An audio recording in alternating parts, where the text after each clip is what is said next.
نحمده ونستعينه ونستغفره ونؤمن به ونتوكل عليه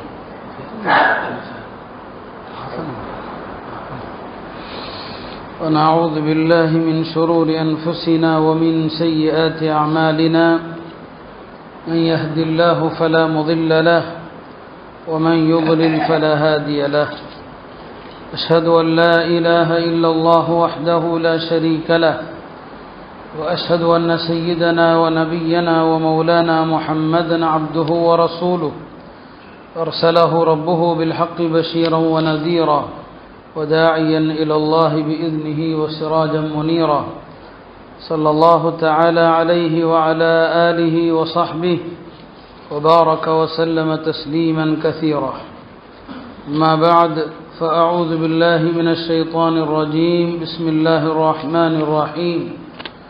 قل هل يستوي الذين يعلمون والذين لا يعلمون إنما يتذكر أولو الألباب. وقال النبي صلى الله عليه وسلم إنما شفاء العي السؤال أو كما قال عليه الصلاة والسلام. கண்ணியத்திற்குரிய அல்லாஹ்வின் நல்லடியார்களே, மாணவர்களது 10ஆம் வகுப்பு 12ஆம் வகுப்பு தேர்வுகளுக்கான முடிவுகள் வந்து கொண்டிருக்கிற ஒரு நேரமாக இருக்கிறது. மொத்தத்திலே இது ஒரு கல்வி பருவமாக இருக்கிறது. மறுபக்கம் மதரசாக்களும் ஆரம்பிக்கப்பட்டு நடந்து கொண்டிருக்கிற ஒரு காலமாக இருக்கிறது. இன்றைய தினம் 10ஆம் வகுப்புக்கான தேர்வு முடிவுகளை மாணவர்கள் பார்த்து வருகிறார்கள். எல்லாம் அல்ல அல்லாஹ் நம்முடைய மாணவ கண்மணிகள் கல்வியிலே முன்னேற்றத்தை அடைவதற்கு தௌஃபீக் செய்வானாக. அருமையானவர்களே, நம்முடைய மார்க்கம் அறிவு சார்ந்த ஒரு மார்க்கம். இந்த மார்க்கமே ஒரு அறிவு மார்க்கம்தான். வாசிப்பையும் படிப்பையும் அறிவையும் ஊக்குவிக்கிற ஒரு மார்க்கம். அறியாமையை எதிர்க்கிற ஒலிக்கிற ஒரு மார்க்கம் இது. நம்முடைய குர்ஆனுடைய ஆரம்ப வசனங்களே 2 முறை இக்ரா இக்ரா வாசியுங்கள் என்றுதான் சொல்கிறது. அல்லம என்ற வார்த்தை, அல்லாஹ் கற்றுக் கொடுத்தான் என்ற வார்த்தை 2 முறை வருகிறது திருமறையினுடைய ஆரம்ப வசனங்களே. அந்த துவக்க வசனத்திலேயே அல்லம பில் கலம், பேனாவை கொண்டு அல்லாஹ் கற்றுக் கொடுத்தான். ஆக பேனா என்று வருகிறது, வாசிப்பு படியுங்கள் என்று வருகிறது, இறைவன் கற்றுக் கொடுத்தான் என்று வருகிறது. இதெல்லாம் பெருமானாருக்கு முதல் வஹியிலே வந்த வார்த்தைகள். நியாயமாக பார்த்தால் முதல் வஹி மனிதனுக்கு அல்லாஹுடைய புறத்திலிருந்து வரக்கூடிய முதல் வழிகாட்டல் இயற்கையா என்னவாக இருக்கணும்? அல்லாஹ்வை வணங்குங்கள் என்று இருக்க வேண்டும். அல்லாஹ்வை ஒருவன் என்று ஏற்றுக்கொள்ளுங்கள், அவனுக்கு இணை வைக்காதீர்கள் என்று சொல்லப்பட்டிருக்கணும். ஆனால் இவை எதுவுமே இல்லை. ஆரம்ப வசனங்களில் அல்லாஹ் தன்னை பற்றியோ தன்னுடைய வஹ்தானியத்தை பற்றியோ தன்னுடைய வழிபாடுகளை பற்றியோ அல்லாஹ் அறிவிக்கல. அந்த ஆரம்ப வசனங்கள்ல அல்லாஹ் படிக்க தான் சொல்றான். ஏன்னா படிப்பு தான் எல்லாவற்றுக்கும் உதவும். அல்லாஹ்வை புரிந்து கொள்வதற்கும் அறிவு தேவை, அல்லாஹ்வை ஒருவன் என்று நம்புவதற்கும் அறிவு தேவை, அவனை வணங்குவதற்கும் அறிவு தேவை. நம்ம தொழுகிறோன்னு சொன்னா இந்த தொழுகைக்கு நேரங்கள் வந்திருக்கணும், தொழுகைக்கான கால நேரங்கள். இந்த கால நேரங்கள் சூரியனுடைய சுழற்சியை ஒட்டி தான் இருக்குது. அப்படியானால் அந்த அறிவு நமக்கு தேவை. நாம் தொழ வேண்டும் என்று சொன்னால் கிபிலாவை முன்னோக்கி தொழணும். நாம் வசிக்கிற இடத்திலிருந்து மக்கத்துல் முக்கர்ரமா எங்கே இருக்கிறது? அப்போ அந்த அறிவு கிபிலா திசையை அறியணும்னு சொன்னால் அதற்கு ஒரு அறிவு தேவை. அப்போ எல்லாவற்றுக்குமே அறிவு தேவை. எனவே தான் ஆரம்ப வசனங்களிலேயே அறிவு குறித்து குர்ஆன் போதிக்கிறது. மக்காவில் அருளப்பட்ட பல வசனங்கள்ல பேனாவை பற்றி வருது. பேனா என்று ஒரு அத்தியாயமும் இருக்கிறது. சூரத்து ரஹ்மானிலும் அல்லமல் குர்ஆன், குர்ஆனை கற்றுக் கொடுத்தான் என்று கல்வியை பற்றி அல்லாஹ் சொல்றான். பெருமானார் ஸல்லல்லாஹு அலைஹி வஸல்லம் அவர்களுடைய சிறப்புத்தன்மை உம்மி நபி, எழுதவோ படிக்கவோ தெரியாத நபி என்பது அவங்களுடைய சிறப்புத்தன்மை. ஆனால் அவர்கள் இந்த எழுத படிக்க தெரியாத நிலையை உலகத்தில் அழிக்கிறதுக்கு தான் வந்தாங்க. அவங்க எல்லாரையும் படிக்க சொன்னாங்க, எல்லாரையும் எழுத கற்றுக்கொள்ள சொன்னாங்க. பெருமானாருடைய வாழ்க்கையில் எல்லாரும் எழுத தெரியணும். பத்ரு போரில் கைதிகளாக மக்காவுடைய காபிர்கள் 70 பேர் பிடிபட்டாங்க.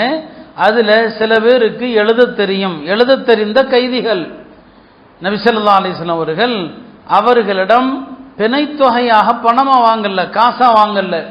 சொன்னாங்க அதுக்கு பதிலாக மதீனாவில் உள்ள அன்சாரி குழந்தைகளில் 10 குழந்தைகளுக்கு எழுத்தை கற்றுக் கொடுங்கள். ஒரு கைதி 10 பேருக்கு எழுத கற்றுக் கொடுக்க வேண்டும், அதுதான் உங்களுக்கான பிணைத்தொகை என்று சொன்னான். ஸைத் இப்னு சாபித் ரலியல்லாஹு அன்ஹு அவர்கள் பெருமானார் ஸல்லல்லாஹு அலைஹி வஸல்லம் அவர்கள் மதீனா வருகிற போது அவருக்கு ஒரு 10-11 வயது சிறுவர் தான், நல்ல புத்திசாலி சிறுவர்.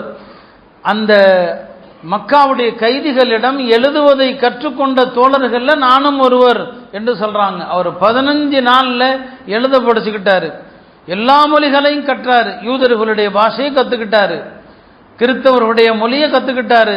இதெல்லாம் திருமிதியில வருகிறது. கிதாபத்து என்னங்க, அதாவது எழுத்தை படிப்பது அப்படிங்கிற பாடத்துல பல மொழிகளை கற்றான். இப்ப இந்த மார்க்கம் அறிவாளிகளையும் ஊக்குவிக்கிற ஒரு மார்க்கம் இது. அபூ சயீதுல் குத்ரி ரலியல்லாஹு அன்ஹு அவர்கள் அறிவிக்கிற ஹதீஸ் இப்னு மாஜாவுல வருது. யாராவது கல்வி கற்க வந்தால் அபூ சயீதுல் குத்ரி அவங்க சொல்லுவாங்க, மர்ஹபன் மர்ஹபன் பி வஸியத்தி ரசூலில்லாஹி ஸல்லல்லாஹு அலைஹி வஸல்லம், பெருமானாரால் வசியத்து செய்யப்பட்ட மாணவர்களே வருக என்று தான் வரவேற்பாங்க. நபி ஸல்லல்லாஹு அலைஹி வஸல்லம் அவங்க இந்த உலகத்தை விட்டும் பிரிவதற்கு முன்னால கல்வி கற்கப்பதற்காக வரக்கூடிய மாணவர்களை கண்டால் அவர்களை மர்ஹபா வாருங்கள் என்று சொல்லி வரவேறுங்கள் என்று சொன்னாங்க என்று அபூ சயீதுல் குத்ரி அவர்கள் யாராவது கல்வியை கற்றுக்கொள்ள வந்தா வரவேற்பார்கள் என்று வருகிறது.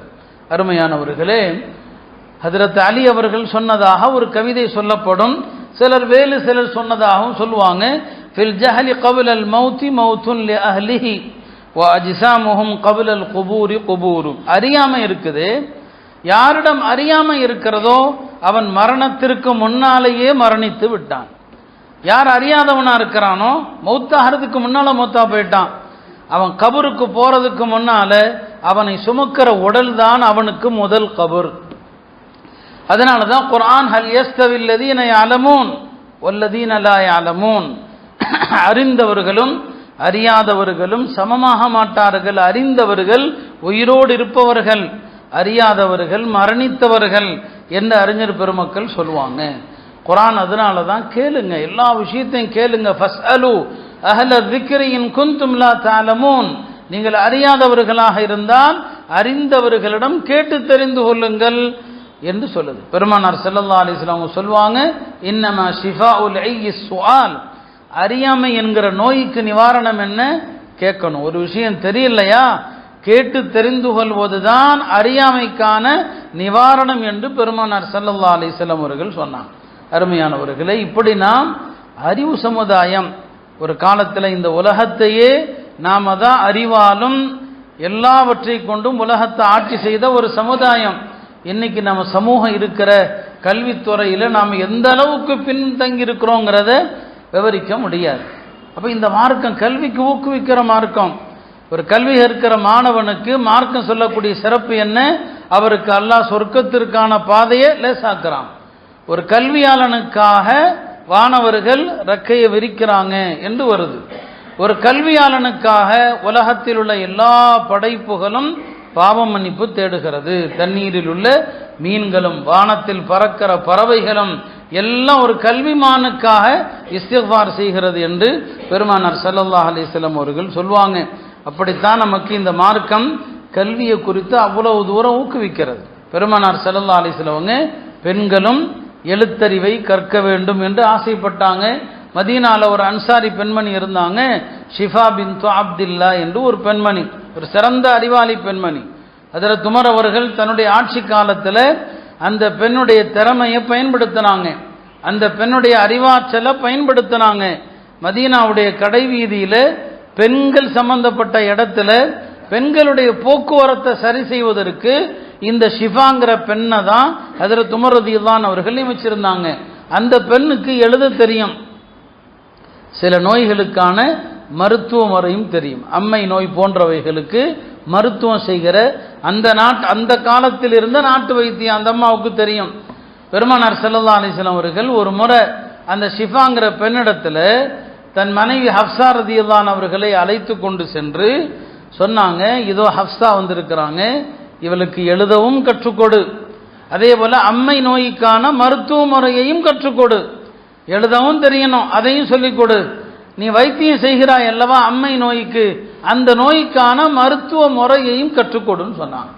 அப்ப இதிலிருந்து முஸ்லிம்கள் மருத்துவம் படிக்க வேண்டும், முஸ்லிம்கள் எழுத்தறிவு பெறணும். இதெல்லாம் இந்த ஹதீஸில் பெருமானார் ஸல்லல்லாஹு அலைஹி வஸல்லம் அவர்கள் நமக்கு கற்றுத்தருவதை நாம் பார்க்கிறோம். அதனால தான் இஸ்லாம் வந்ததிலிருந்து சஹாபாக்கள் காலத்திலும் சரி, அதற்கு பிந்தைய காலத்திலும் சரி, முஸ்லிம்கள் அறிவுக்கும் கல்விக்கும் கல்வியாளர்களுக்கும் அவ்வளவு மரியாதை கொடுத்தாங்க.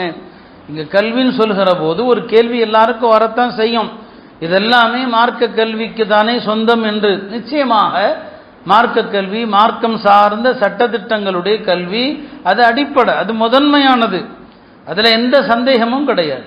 குர்ஆனுடைய அறிவு, ஹதீஸுடைய அறிவு அதுதான் முதன்மையானது. ஆனால் புரிந்து கொள்ளணும், குர்ஆன்லையும் ஹதீஸ்லையும் மார்க்கம் சார்ந்த கல்வி மட்டுமே கிடையாது, எல்லா கல்வியும் இருக்கத்தான் செய்கிறது. எல்லா கல்வியும் இருக்குது. நபி ஸல்லல்லாஹு அலைஹி வஸல்லம் எல்லா கல்வியும் ஊக்குவிச்சாங்க. பெருமானார் வாழ்ந்த காலத்தில் மதீனாவில் இதய நோய்க்கு சிகிச்சை செய்யக்கூடிய மருத்துவர்கள் இருந்தாங்க. இதய நோய்க்கு சிகிச்சை செய்யக்கூடிய மருத்துவர்கள் சாது பின் அபி வக்காஸ், அவங்களுக்கு கொஞ்சம் ஹார்ட்ல ஏதோ பாதிப்பு. அப்ப நபி ஸல்லல்லாஹு அலைஹி வஸல்லம் சொன்னாங்க, இங்க மதீனால ஹாரிஸ் இப்னு கலதான்னு ஒருத்தர் இருக்கிறார், அவர் இதய நோய்க்கு சிகிச்சை செய்வார், நீங்க அவர்கிட்ட போய் சிகிச்சை பண்ணுங்கன்னு சொல்லிட்டு பெருமானாரும் அக்காலத்தில் இதய நோய்க்கான ஒரு மருந்தையும் பரிந்துரை செய்கிறாங்க. அவர்கிட்ட போங்கன்னு சொல்றாங்க, மருத்துவர்கிட்ட போகணும், அவர்கிட்ட போக சொல்றாங்க. தானே ஒரு மருத்துவம் சொல்றாங்க, இதய நோயில பாதிக்கப்பட்டா அதுக்கு பேரிச்சம் பழங்களுடைய கொட்டைகளை அரைத்து, பேரிச்சம் பழங்கள் இருக்குல்ல அதை கொட்டையை அரைத்து அதை வாயில சொட்டு மருந்தாக விட்டா இதய நோய்கள் சரியாகும். இது அந்த நேரத்தில் இருந்த நோய்கள். இப்ப அதுல பல விதங்கள் இருக்குது. நபி ஸல்லல்லாஹு அலைஹி வஸல்லம் இதையும் சொல்றாங்க, இதை அவர்கிட்ட போய் சொல்லுங்க, நான் சொன்னேன்னு சொல்லுங்க, அவர்கிட்ட போய் வைத்தியம் பாருங்கன்னு சொல்றாங்க. அவர் ரசூல் ஸல்லல்லாஹு அலைஹி வஸல்லம் காலத்தில் இதய நோய்க்கு மருத்துவம் பார்க்கிற அக்காலத்தினுடைய மருத்துவர்கள் இருந்தாங்க. அவங்கள்ட்ட போய் தெரியுமாறு படிக்குமாறு சொன்னாங்க. இப்படி எல்லா காலத்திலையும் உலமாக்களை, அறிஞர்களை, எல்லா துறையை சார்ந்தவர்கள் அறிஞர்கள் தான். உலமாங்கிற வார்த்தையும் அதுதான். குர்ஆன்ல இருக்கக்கூடிய கல்வி என்பது எல்லா கல்வியும் குர்ஆன்ல இருக்குது, மார்க்கம் சார்ந்த கல்வியும் இருக்கிறது, குர்ஆன்ல விண்ணியல் சார்ந்த கல்வியும் இருக்கிறது. எல்லா கல்வியும் குர்ஆனில் உண்டு. அதை அறிகிற அளவுக்கு நமக்கு அறிவு பத்தாது என்று ஹஜ்ரத் இப்னு அப்பாஸ் ரலியல்லாஹு அன்ஹு அவர்கள் சொன்னாங்க. அருமையானவர்களே, பெருமானார் ஸல்லல்லாஹு அலைஹி வஸல்லம் கல்வி கற்கிற மாணவர்களுக்கு தான் எல்லாவற்றிலும் முன்னுரிமை கொடுப்பாங்க. மதீனா வந்த உடனே செஞ்ச முதல்ல 2 காரியம் தான் செஞ்சாங்க. ஒன்று மஸ்ஜிதை நிறுவனாங்க, 2வது மதரசாவை நிறுவனாங்க. ரசூல் ஸல்லல்லாஹு அலைஹி வஸல்லம் மதீனா வந்தது செஞ்ச 2 காரியம், முதல்ல பள்ளியை கட்டினாங்க, 2வது அந்த பள்ளியில சுஃபா மாணவர்களுக்கான ஒரு ஏரியாவை, ஒரு பகுதியை ஒதுக்குனாங்க. இஸ்லாத்தினுடைய முதல் மதரசாவும் அதுதான். அங்கு படித்தவர்கள் இஸ்லாத்தினுடைய முதல் மாணவர்கள். இந்த 2 தான் முதல்ல செஞ்சாங்க. அந்த மாணவர்களுக்கான உணவு தேவைகளை பெருமானார் ஸல்லல்லாஹு அலைஹி வஸல்லம் ஏற்பாடு செஞ்சாங்க. பெருமானாருக்கு அன்பளிப்பாக வீட்டுக்கு என்ன வந்தாலும் யாரை கூப்பிடுவாங்க? இந்த சுஃபா மாணவர்கள், அவங்கள தான் கூப்பிடுவாங்க. வாங்க வீட்டில் எல்லாரும் என்ன செய்வாங்க?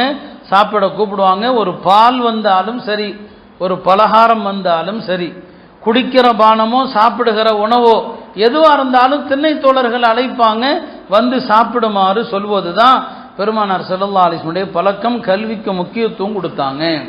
கல்வி அறிவு பெற்றவர்களை பெருமானார் பாராட்டுவாங்க. ஹஜ்ரத் அப்துல்லாஹ் இப்னு மஸ்ஊத் 6வதாக இஸ்லாத்தை தழுவிய ஒரு சஹாபி.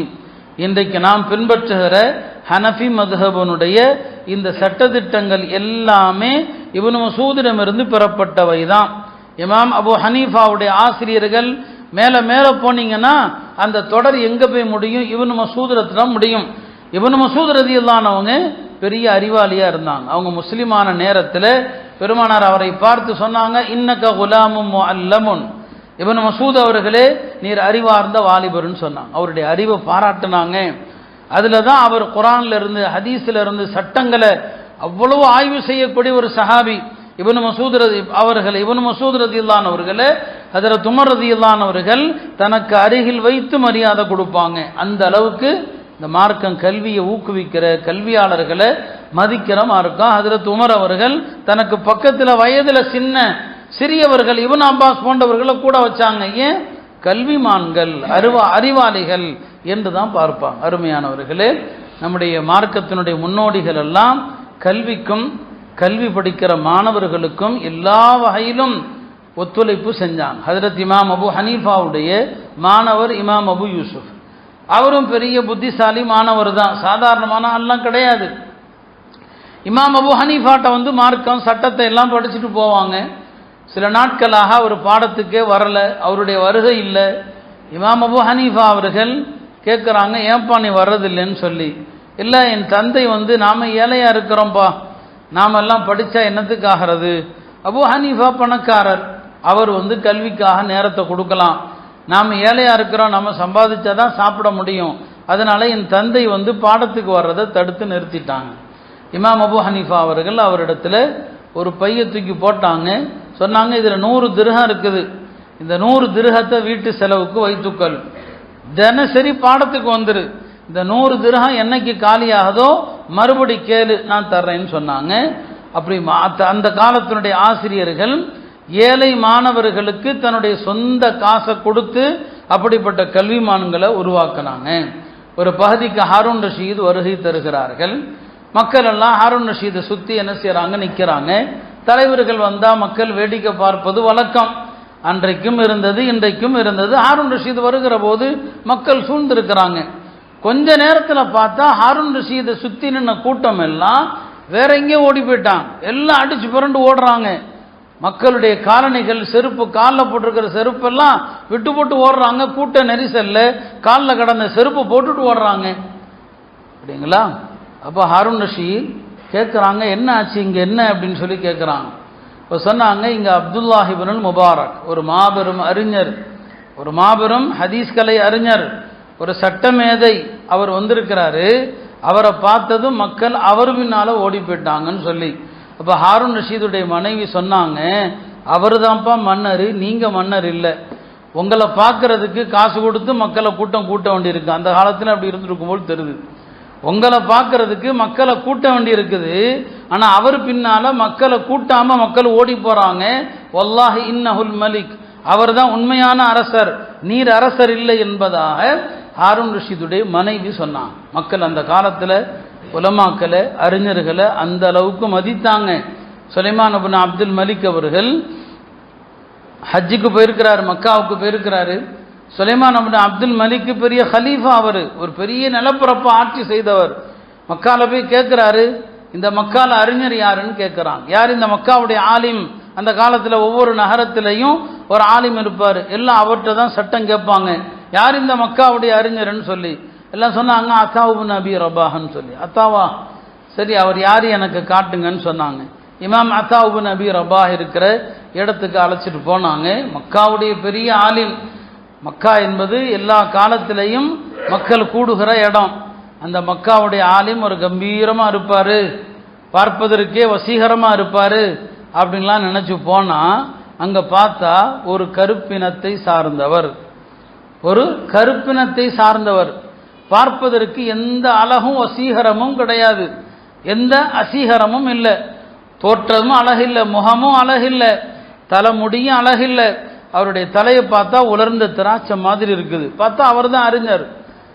அப்போ அத்தா இப்னு அபி ரபாஹ் இடத்துல போய் சுலைமான் இப்னு அப்துல் மலிக் மக்கள் எல்லாம் அவர்கிட்ட சட்டம் கேட்கறதுக்காக வேண்டி வரிசையாக நிற்கிறாங்க. இவர் ஹலீஃபா இல்லையா? இவர் என்ன செய்கிறாரு, மக்களை முந்திக் கொண்டு தன்னுடைய காவலாளிகளை வைத்து முன்னால் போக முயற்சிக்கிறாரு. அங்கிருந்து அத்தா இப்னு அபி ரபாஹ் சொன்னாங்க, சுலைமான் அவர்களே வரிசையில் நில்லுங்கன்னா. போய் வரிசையில் நில்லுங்க, உங்களுக்கு முன்னால் வந்தவர்கள் நிற்கிறாங்க, நான் வரிசையாக அவங்களுக்கெல்லாம் சட்டம் சொன்ன பிறகு உங்கள் முறை எப்போ வருமோ அப்போ தான் உங்களுக்கு பதில் சொல்லுவேன்ட்டாங்க. அவரால் ஒன்றுமே பேச முடியல, எதுவுமே சொல்ல முடியல. போய் மன்னர் போய் வரிசையில் தான் நிற்கிறாரு, வரிசையில் நிற்கிறார். அப்படியே அவருடைய முறை வரும்போது, இப்போ சொல்லுங்கள் உங்களுடைய கேள்வி என்ன சொல்லுங்க. அப்போ பதில் சொன்னாங்க. சுலைமான் சொன்னார், என் வாழ்க்கையில் யாருக்கு முன்னாலையும் நான் இப்படி தரம் தாழ்ந்து நடத்தப்பட்டதில்லை இந்த அத்தாவுக்கு அபி ரபாஹுக்கும் முன்னாலேயே தவிர. அக்காலத்தில் பெரும் பெரும் மன்னர்கள் கூட அறிஞர்களுக்கு முன்னால தங்களை அவ்வளவு தூரம் தாழ்த்தி கொள்வாங்க. அறிஞர்கள் என்று சொன்னால் அவங்களுக்கு முன்னால பணிவாகத்தான் என்ன செய்வாங்க, நடப்பாங்க. இமாம் மாலிக் அவர்களிடத்துல மதீனாவுக்கு ஒரு பெரிய மன்னர் வந்திருக்கிறாரு. இமாம் மாலிக்கை வர சொன்ன போது இமாம் மாலிக் வரமாட்டேன்னு சொன்னாங்க. கல்வியை நீங்க தேடி வாங்க, கல்வி உங்களை தேடி வராதுன்னு சொன்னாங்க. அருமையானவர்கள், இப்படியெல்லாம் இந்த மார்க்கம் கல்வியை ஊக்குவிக்கிற மார்க்கம். அதுல முதல்ல மதரசாவுடைய மார்க்க கல்வி தான். ஒரு காலத்துல ரெண்டும் பிரித்து பார்க்கப்பட்டதே கிடையாது. உலகத்துல முதலாக இன்றைக்கு யுனிவர்சிட்டின்னு சொல்லப்படுகிற பல்கலைக்கழகங்கள் இதை உலகத்துல முதல்ல உருவாக்கினது யாரு? முஸ்லிம்கள். இன்றைக்கு எகிப்தில் இருக்கிற ஜாமியுல் அஸ்ஹரா இருக்கட்டும், ஜாமியத்துல் கரவீனாக இருக்கட்டும், இந்த பல்கலைக்கழகங்களை எல்லாம் உலகத்துல முதல்ல முஸ்லிம்கள் தான் கொண்டு வந்தாங்க. பாடத்திட்ட அமைப்பு இதை உலகத்துல முஸ்லிம்கள் தான் முதல்ல கொண்டு வந்தாங்க. எல்லாவற்றுக்கும் உலகத்துல நாம தான் தலைமை தாங்கி இருந்தோம், இந்த உலகத்துக்கு வழிகாட்டிகளாக இருந்தோம். அருமையானவர்களே, மருத்துவ கல்வி ஒரு காலத்துல கிறிஸ்தவர்கள் மருத்துவம் பார்க்கக்கூடாதுன்னு சொன்னாங்க. கிறிஸ்தவ அறிஞர்கள் பாதிரியார்கள் நோய் வந்தா மருத்துவம் பார்க்கக்கூடாதுன்னு சொன்னாங்க. ஏன்னா நோய் என்பது அல்லாஹ்வுடைய தண்டனை. ஒரு மனுஷனுக்கு நோய் வருதுன்னா அல்லாஹ்வுடைய தண்டனை. நீ செஞ்ச பாவத்துக்கான தண்டனை அனுபவிச்சுதான் ஆகணும். வைத்தியம் பார்க்கக்கூடாதுன்னு சொன்னாங்க. யாரு? கிறிஸ்தவம். வைத்தியம் பார்க்கக்கூடாதுன்னு சொன்னா யாராவது மருந்தை கண்டுபிடிப்பானா? இதான் கிறிஸ்தவம். அப்படிதான் அழிஞ்சு போச்சு உலகத்துல. இன்னைக்கு கிறிஸ்தவ மதம் உலகத்துல இருக்குதானா? இல்லை, அது ஒரு தோத்து போன மதம். அப்ப அந்த காலகட்டம் வைத்தியமே பார்க்கக்கூடாதுன்னு சொன்ன காலகட்டத்தில் தான் முஸ்லிம்கள் எல்லா நோய்களுக்கும் மருந்தை கண்டுபிடிச்சாங்க. ஏன்னா பெருமானார் ஸல்லல்லாஹு அலைஹி வஸல்லம் ஹதீஸ் மருத்துவத்தை ஊக்குவிக்குது. சொன்னாங்க, மா அன்ஸலல்லாஹு தாஅன் இல்லா அன்ஸல லஹு தவாஅன். அல்லாஹ் தஆலா உலகத்தில் எந்த நோயை இறக்கினாலும் அதற்கான மருந்தையும் இறக்காமல் இருப்பதில்லை. அதை அறிந்தவர் அறிகிறார், அறியாதவர் மடையராகவே இருக்கிறார்னு சொன்னாங்க. முஸ்லிம்கள் இந்த ஹதீஸை பார்த்தாங்க. அப்ப எல்லா நோய்க்கும் ஷிஃபா இருக்குது, எல்லா நோய்க்கும் மருந்து இருக்கிறது. கண்டுபிடிச்சாங்க. அறிஞர் இப்னு சீனா அவர்கள் அல் கானூன் ஃபி திப் என்ற அழகான ஒரு அற்புதமான மருத்துவ நூலை எழுதினார். அல் கானூன் ஃபி திப்ங்கிற நூல் ஐரோப்பிய நாடுகளில் ஒரு 30 வருஷத்தில் இந்த அறிஞருடைய முஸ்லிம் அறிஞருடைய இந்த மருத்துவ நூல் இருக்கிறது. கிட்டத்தட்ட 15 பதிப்புகளுக்கு மேல் அது அச்சிடப்பட்டது. மீண்டும் மீண்டும் தீர தீர தீர இன்றைக்கும் ஐரோப்பிய நாடுகளுடைய பல்கலைக்கழகங்கள்ல அல் கானூன் ஃபி திப் படித்து கொடுக்கப்படுது. எல்லா நோய்களுக்கும் அவர் என்ன செஞ்சிருக்கிறாரு? எழுதியிருக்கிறார். இமாம் ராசி அவர்களுடைய ஹாபிங்கிற கிதாப் அது படித்து கொடுக்கப்படுது. எல்லாமே இஸ்லாமிய அறிஞர் பெருமக்கள் தான் அன்றைக்கு என்ன செஞ்சாங்க? கிதாபுகளை எழுதினாங்க. அறிஞர்கள் என்னங்க அறிவுலகத்தில் எல்லா விஷயங்களையும் கற்றுக் கொடுத்தாங்க.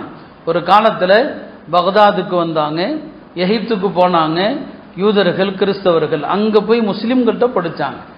இன்று இருக்கக்கூடிய எல்லா கல்விக்குமான அடிப்படை ஆசான்களாக ஒரு காலத்தில் முஸ்லிம்கள் தான் இருந்தாங்க. என்ன ஆச்சோ தெரியல, என்றைக்கு முஸ்லிம்கள் ஸ்பெயினை இழந்தாங்களோ, ஸ்பெயினை விட்டும் தூரமாச்சோ இஸ்லாம், அது முதற்கொண்டு தான் அறிவுலகத்தில் முஸ்லிம்களாகிய நாம பின்தங்க ஆரம்பித்தோம். இன்றைக்கு நமக்கும் கல்விக்கும் அறவே சம்பந்தம் இல்லாத, அறவே தொடர்பு இல்லாத ஒரு சமுதாயமாக நாம் ஆயிட்டோம். இந்த உலகத்தில் அறிவாயுதம் ரொம்ப ரொம்ப தேவை. அறிவுங்கிற ஆயுதம் யார்கிட்ட இருக்குதோ உலக அரசியல் அவனை சுற்றி தான் இருக்கும். ஒரு காலத்தில் இந்த உலகத்தில் அறிவின் ஆசான்களாக நாம் இருந்தோம், எல்லா கலைகளுடைய ஆசான்களாக நாம் இருந்தோம். அன்னைக்கு உலகம் நமக்கு அடிமைப்பட்டு கிடந்தது. ஆனால் என்னைக்கு முஸ்லிம்கள் அதை விட்டோமோ அப்போ எல்லா கலைகளும் நம்மளை விட்டும் போயிடுச்சு.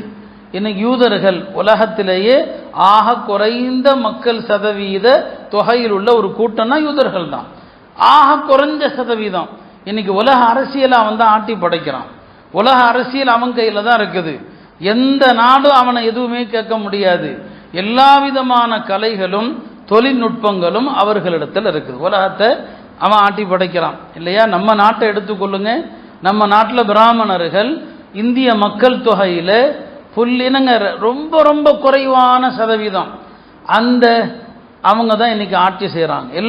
அவங்க தான். நாட்டினுடைய உள்துறை அமைச்சர் ஒரு பிராமணரை சந்திக்கிறார். சென்னையில் இருக்கிற ஒரு பிராமணரை உள்துறை அமைச்சர் பார்த்துட்டு போறாரு. இத்தனைக்கும் அந்த பிராமணருக்கு அதிகாரத்தில் ஏதாவது பங்கு இருக்குதா? இல்லை. ஆட்சியில் அவருக்கு ஏதாவது தொடர்பு இருக்குதா? இல்லை.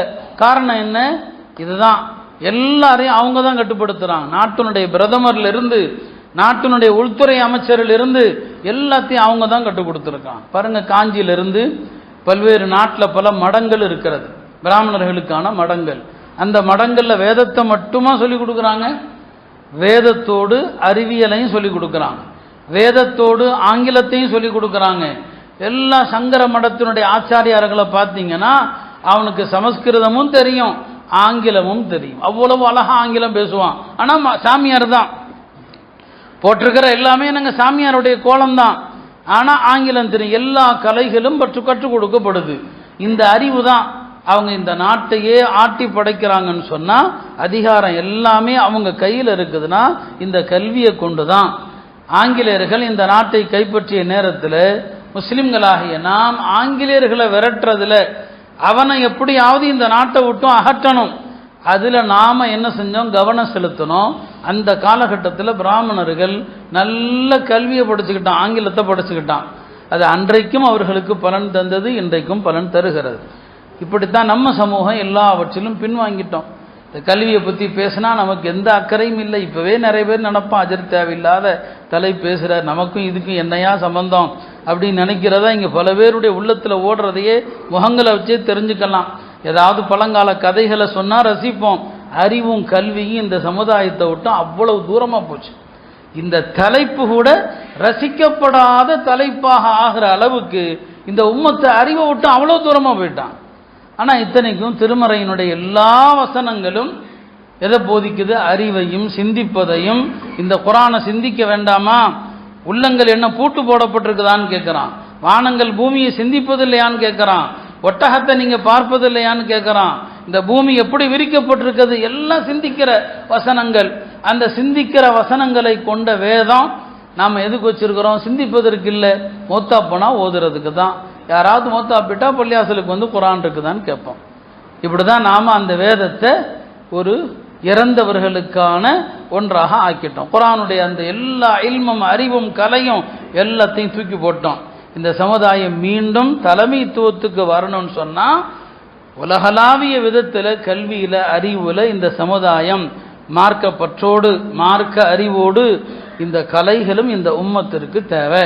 சமீபத்தில் வஃபாத்தானாங்க மௌலானா யூனுஸ் ஜோன்பூரின்னு சொல்லக்கூடிய சஹாரம்பூரில் பெரிய ஷேகுல் ஹதீஸாக இருந்தவங்க. இந்திய மண்ணில் மகத்தான ஹதீஸ் கலைக்கு சேவை படைத்த மாபெரும் அறிஞர்கள் 3 பேர். அரபு உலமாக்கள்னு சொல்லுவாங்க. இந்த 3 பேர் இந்திய முஸ்லிம்களுக்கெல்லாம் பெருமை அப்படின்னு சொல்லுவாங்க. முதலாம் அவர் ஹதரத் ஷாஹுலீலா ரஹமத்துல்லாஹி அலைஹி. அவங்க தான் தேவ்பந்தா இருக்கட்டும், சஹாரம்பூரா இருக்கட்டும், இந்த மதரசாக்கள் உருவாகிறதுக்கு அவங்களுடைய மாணவர்கள் தான் வந்து தோற்றுவிக்கிறாங்க. அவர் மாபெரும் அறிஞர், அவரை கொண்டு நாம் பெறப்படணும். இரண்டாவது நபர் யார்? ஹதரத் ஷேகுல் ஹதீஸா இருந்த அன்வர் ஷா காஷ்மீரி ரஹமத்துல்லாஹி அலைஹி. மூணாவது நபர் யார்? இப்போ நான் சொன்ன மௌலானா யூனுஸ் சாப். அவங்க சில வருடங்களுக்கு முன்னால் தான் மூத்தானாங்க. அவர்கள் அவங்களுடைய நினைவுகள் சம்பந்தமான நூலில் எழுதியிருக்கிறாங்க. முஸ்லிம்களுக்கு அறிவுரை செய்கிறாங்க. உங்களுடைய பிள்ளைகளை டாக்டர் ஆக்குங்க. சொல்றது யாருங்க? ஒரு ஷேகுல் ஹதீஸ் சொல்கிறாங்க, உங்களுடைய பிள்ளைகளை மருத்துவம் படிக்க வைங்க, உங்களுடைய பிள்ளைகளை வழக்கறிஞர்களாக ஆக்குங்க. அதற்கு இப்படியே சொல்கிறாங்க. பின்னால் ஒரு வார்த்தையும் சொல்கிறாங்க, இந்த விஷயத்தில் ஆலிம் சாக்கள் என்ன வேணாலும் சொல்லட்டும். அப்படின்னா என்ன அர்த்தம்? சில ஆலிம் சாக்கள் படிக்க வேணாம்பாங்க, சில ஆலிம்கள் படிக்க வேண்டாம் என்று சொல்லுவாங்க. ஆலிம் சாக்கள் என்ன வேணாலும் சொல்லட்டும். இன்றைக்கு இந்த நாட்டில் முஸ்லீம் மருத்துவர்கள் தேவை, முஸ்லீம் வழக்கறிஞர்கள் தேவை. எனவே உங்களுடைய பிள்ளைகளை டாக்டர்களாக ஆக்குங்க, உங்கள் பிள்ளைகளை வழக்கறிஞர்களாக ஆக்குங்க, தீனோடு மார்க்கப்பட்டோடு. ஏன்னா தீன் இல்லைன்னா அவன் நாத்திகனாக போயிடுவான், அவனே இஸ்லாத்துக்கு எதிராக பேசுவான். அதே போல் தாருலும் தேவந்துடைய ஷேகுல் ஹதீஸாக இருந்த மௌலானா சயீத் அஹமத் பாலன்பூரி ரஹமத்துல்லாஹி அலைஹி அவங்க ஒரு உரையில் சொல்கிறாங்க, முஸ்லீம் பெண் மக்களையும் ஒழுக்கத்தோடு நல்ல சூழலோடு மருத்துவம் படிக்க வைங்க, டாக்டராக்குங்கன்னு சொல்கிறாங்க. இப்படி பெரிய பெரிய ஷேகுல் ஹதீஸுகள் எல்லாம் இந்த சமுதாயம் வீழ்ந்தது அறிவுத்துறையில் நாம் பின்னடைவு தான் அப்படிங்கிறத அவங்க சொல்கிறாங்க. எனவே அருமையானவர்களே, நம்முடைய பிள்ளைகளுக்குடைய இந்த பட்ட படிப்புகள், இந்த படிப்புகளுக்கான தேர்வுகள் வந்திருக்கிற நேரம், பிள்ளைகளை நல்லா படிக்க வைங்க. நல்ல மேலே மேலே படிக்க வைங்க. நம்முடைய பிள்ளைகளை என்ன பார்க்காதீங்க, கோழி முட்டை போடுற மாதிரி அவங்க பணம் என்கிற முட்டை போடுகிற ஒரு பொருள் அல்ல. அவங்க நல்லா படிக்க வைங்க. எங்க சீக்கிரம் கடைக்கு அனுப்பணும், காசு வரணும். இப்படி தான் பல பெற்றோர்களுடைய மனோநிலை. உண்மையான சொத்து என்பது இந்த காசு பணம் அல்ல. உங்களுடைய பிள்ளைகளுக்கு நீங்கள் தருகிற பெரிய சொத்து கல்வி தான், அறிவு சொத்து தான் பெரிய சொத்து. எனவே அந்த பிள்ளைகளை படிக்க வைங்க. நீங்கள் படிக்க வைக்கிறதுக்காக எவ்வளவு செலவு செய்தாலும் அந்த செலவு நன்மையானது. எந்த மாணவர்கள் ஏழை மாணவர்களாக இருக்கிறாங்களோ, சமுதாயத்தில் உள்ள வசதியானவர்கள், அந்த ஏழை மாணவர்களுடைய கல்விக்கு உதவி செய்யுங்க. அந்த ஏழை மாணவர்களுடைய கல்விக்கு நீங்கள் ஜக்காத்தை கூட கொடுக்கலாம். அவங்களுடைய குடும்ப சூழ்நிலை என்ன அதையெல்லாம் பார்த்து உங்களுடைய ஜக்காத்து நிதியை கொடுத்தாவது மாணவர்களை கல்விக்காக உதவி செய்யுங்க. நிறைய அறிவுஜீவிகள் இருக்கணும். நம்முடைய சமுதாயத்தில் உள்ள இளைஞர்கள் பல துறைகளை படிக்கணும். எல்லாரும் ஒரே துறையில் போகக்கூடாது. எல்லா அறிஞர்களும் ஊரில் இருக்கணும், எல்லா துறை சார்ந்தவர்களும் இருக்கணும். அதுதான் இந்த சமூகத்திற்கான வளர்ச்சியும் இந்த சமூகத்தினுடைய கட்டமைப்பில் இந்த அறிவுசார் விஷயங்களும் இருக்கணும். எனவே ஒரு பக்கம் மதரசாக்கள்ல மார்க்கம் சார்ந்த கல்விக்கும் முக்கியத்துவம் கொடுக்கணும், அதுவும் தேவை. உம்மத்தில் ஒரு சாரார் அதுலேயும் படிக்கணும். இமாம் கஸாலி ரஹமத்துல்லாஹி அலைஹி அவங்க சொல்றாங்க, கல்வினா என்ன, கல்வி எத்தனை வகை, எந்த கல்வியை படிக்கிறது ஃபர்து, எந்த கல்வியை படிக்கிறது சுன்னத்துன்னு சொல்லி இமாம் கஸாலி இஹ்யா உலூமுத்தீன்ல பல நூறு ஆண்டுகளுக்கு முன்னால விவரிக்கிறாரு. அதுல சொல்றாரு, இல்ம ஷர்ஈன்னு ஒன்று இருக்குது, மார்க்க சட்டங்கள் சார்ந்த கல்வி. எப்படி தொழணும், எப்படி நோன்பு வைக்கணும், எப்படி ஜக்காத்து கொடுக்கணும், இது ஒரு கல்வி. இந்த கல்வி எல்லா முஸ்லிம்களும் படிக்கணும். கல்வியில வேறு சில வகைகள் இருக்குது. அதுல மருத்துவத்தை முதலாவது சொல்றாரு, இன்னும் பல கல்வியை சொல்றாரு.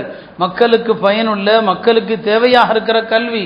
இந்த கல்விகளை எல்லாம் படிக்கிறது ஃபர்த கிஃபாயா, உம்மத்துல ஒரு சாராராவது இதை படித்தாகணும்னு சொல்றான். அதனால அருமையானவர்களே, நம்ம சமுதாயம் அறிவு சார்ந்த ஒரு சமுதாயமாக இருக்கணும். அறிவை கொண்டு தான் இந்த உலகத்தில் கண்ணியத்தை பெற முடியும். அறிவை கொண்டு தான் இந்த உலகத்தில் சவால்களை எதிர்கொள்ள முடியும். அறிவற்ற ஒரு சமூகம் இன்றைய உலகத்தினுடைய போட்டியை சமாளிக்க முடியாது. எதிரிகளுடைய சூழ்ச்சியை விளங்கவே முடியாது. இந்த சூழ்ச்சியெல்லாம் விளங்கணும்னு சொன்னால் ஒரு சமூகம் அறிவுசார் சமூகமாக இருக்கணும். எல்லாம் அல்ல அல்லாஹ் இந்த சமூகத்தில் கல்வியாளர்களை உருவாக்குவானாக, சிறந்த அறிஞர்களை உருவாக்குவானாக. இந்த சமூகத்திற்கு பயன்படுகின்ற எல்லா துறையிலையும் வல்லுநர்களை உருவாக்குவானாக. அல்லாஹ் நமது ஊரிலும் அத்தகைய கல்வியாளர்களை அல்லாஹ் ஏற்படுத்துவானாக. வஆகிரு தஅவானா அனில் ஹம்துலில்லாஹி ரப்பில் ஆலமீன்.